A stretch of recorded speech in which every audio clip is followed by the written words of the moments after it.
Today, we're going to talk about gold mining. Subtitle, How Iteration and Feedback Increase Writing Success.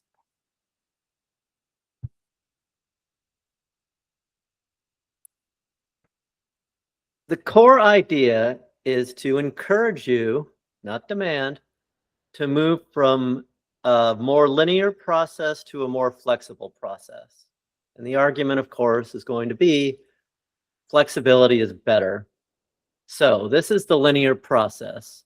Idea, write drafts, developmental, some whatever you want to call it, editing, revision, proofread, Lord knows what. This is how most people conceive of writing. And in particular, I'm targeting blueprints or, I don't know, write your novel in 90 days or a month or 10 years, whatever programmatic aspect you're going to take, especially those who use templates. And what we're going to encourage instead is interaction and iteration. Check. Good. So first, some caveats. The thing we hear a lot, and it's true, is writers are unique. And in more jargony terms, unique is called idiosyncratic.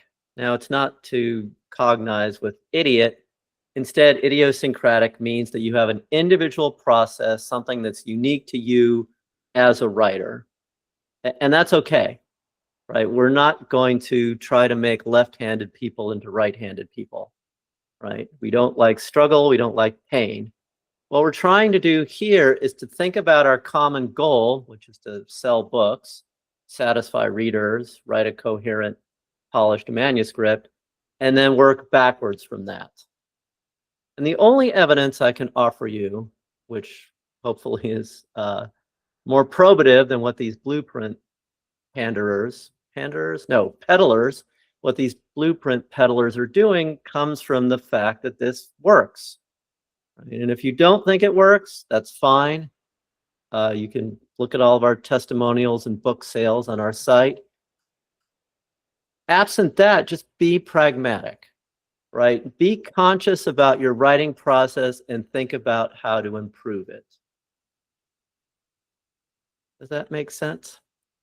All right. So let me talk about interaction first.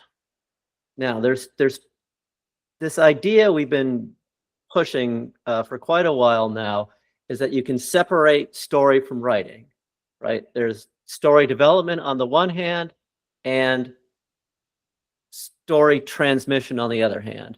Developing what you're trying to impart to the reader versus putting it into words so that the reader can recreate it effectively.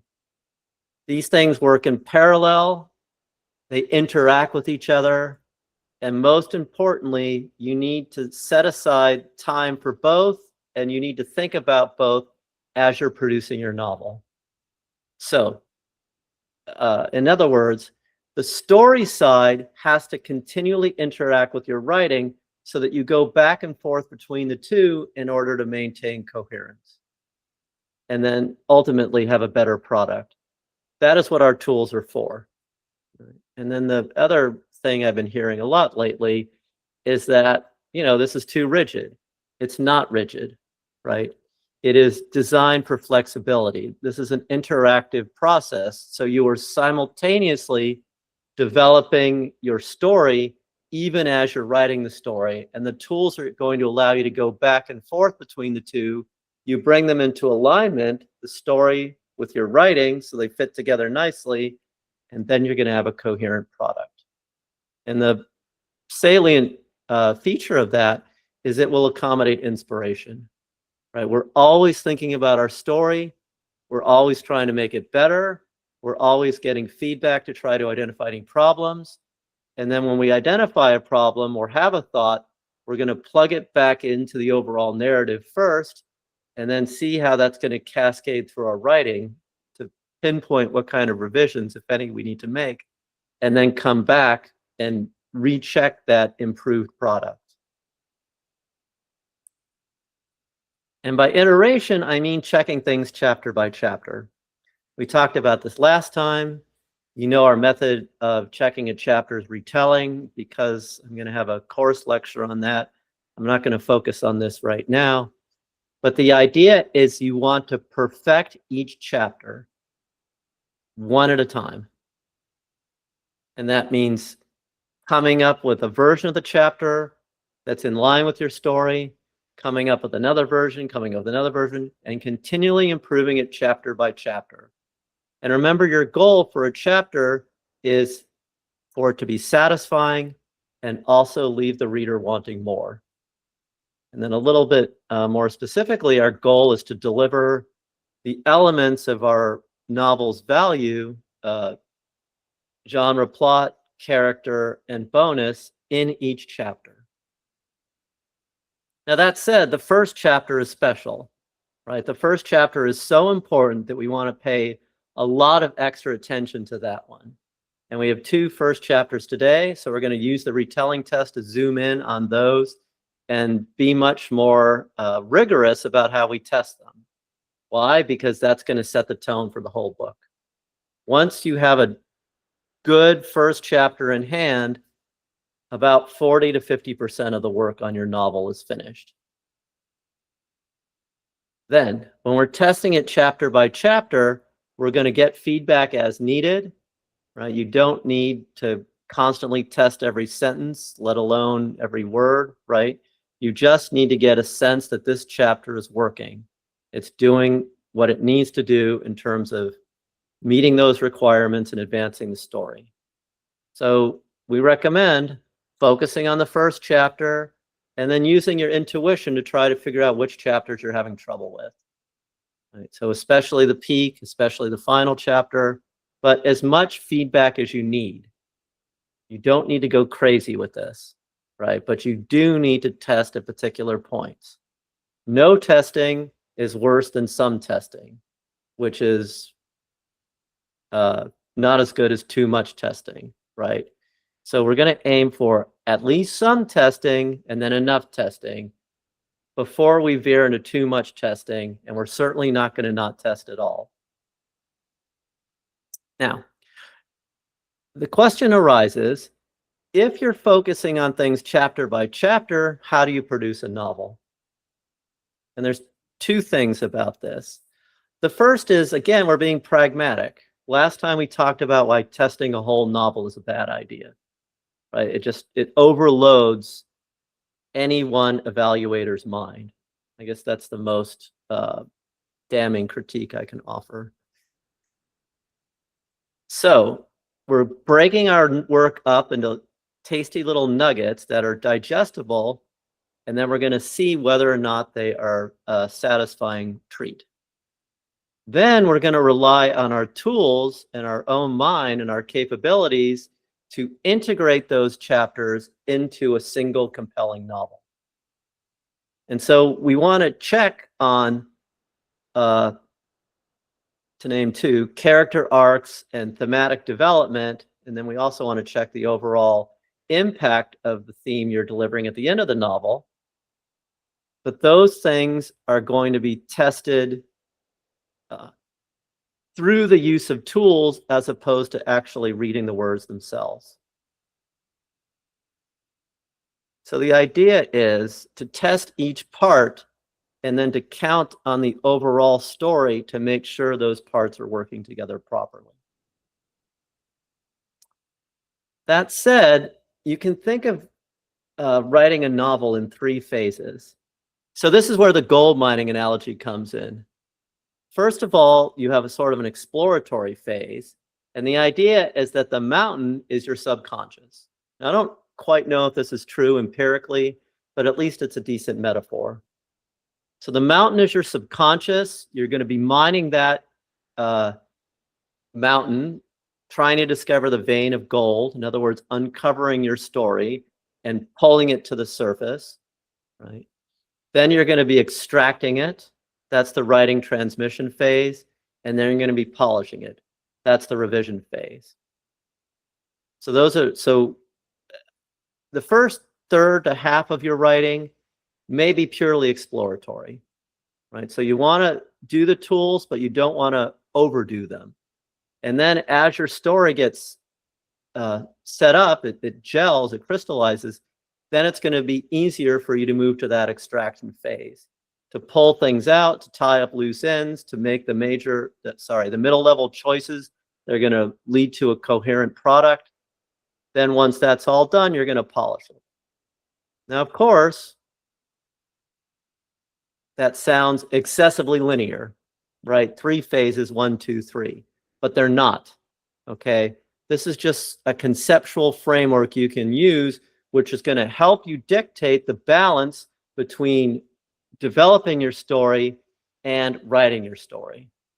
So in the exploratory phase, you're probably going to spend more time writing and less time on developing because you're still uncovering what the story is. Now, this doesn't hold true for all writers. Some people, I don't know, they may have an extra brain lobe, but they seem to be able to conceptualize a story even before they write the first word.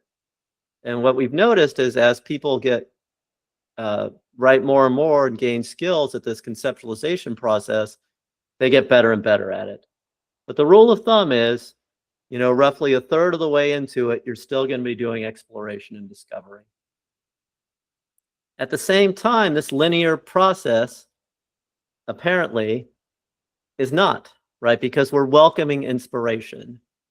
And what that means is you can uncover a new nugget, to push that metaphor, even as you are in the extraction phase, or even as you're in the polishing phase.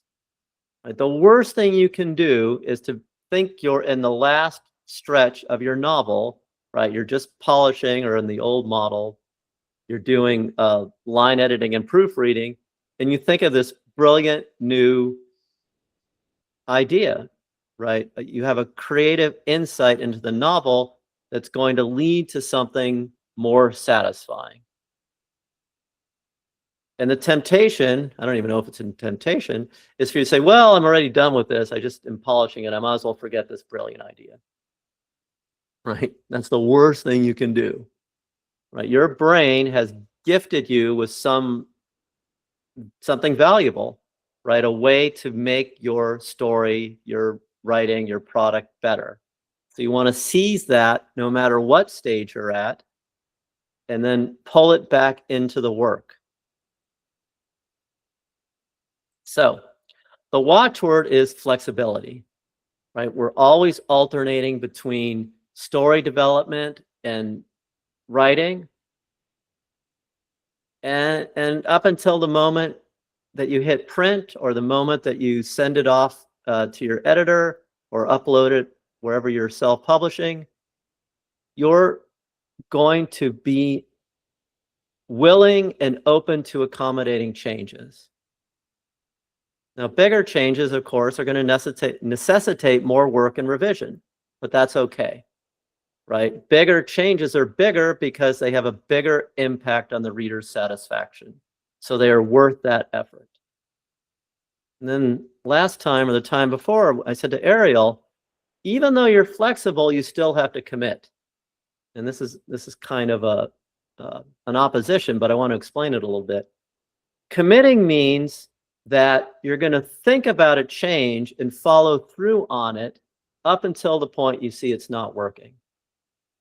Right? So what we don't want is oscillation, right? Oh, this character can be this way or that way. And then one day I'm going to write them this way, and then the next minute I'm going to write them that way. If you have an idea, stick with that until it shows it's not working. And why? Because we want to give all of our ideas a fair chance. And partially, this is a matter of trusting yourself, right? I had this idea. I'm going to play it out. I may write a chapter or two predicated on this new idea, and I'm going to see if it's working. That's what I mean by committing. So be flexible enough to commit to a new idea long enough to see whether it's working or not. And then as you gain experience as an author, you'll get a better sense of which ideas are worth pursuing and which aren't. So, takeaways.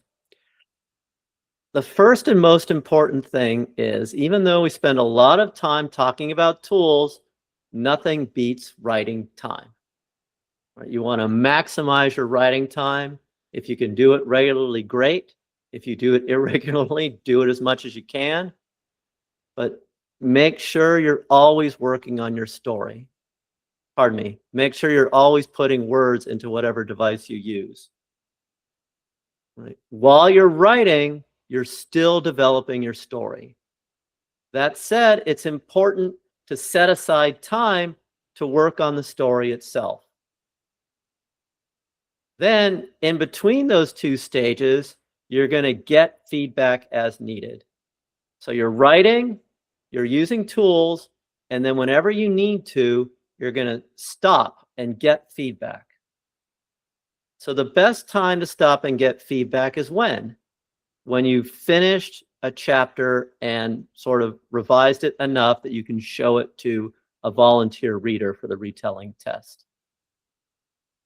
And when you put all of these three things together, right, you're producing perfect chapters, iterating through them according to the feedback you're getting, and then using the tools to both develop your story and make sure the chapters are in place and working to produce a successful novel, and incorporating inspiration, then you're going to produce gold. Bardsey delivers the tools, guidance, and support you need to produce compelling novels. Our well-researched and thoroughly tested approach includes our minimum complete story, a 90-second exercise that keeps your writing on track while fueling creativity, Bardsey Publishability Index, a 23-dimension checklist that offers attainable goals and provides actionable feedback,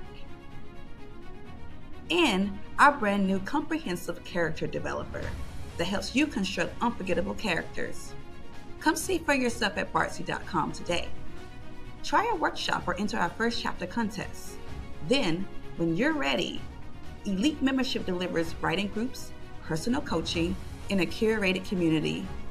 With Bardsey, your work will captivate everyone, from agents to publishers, and, most importantly, your readers.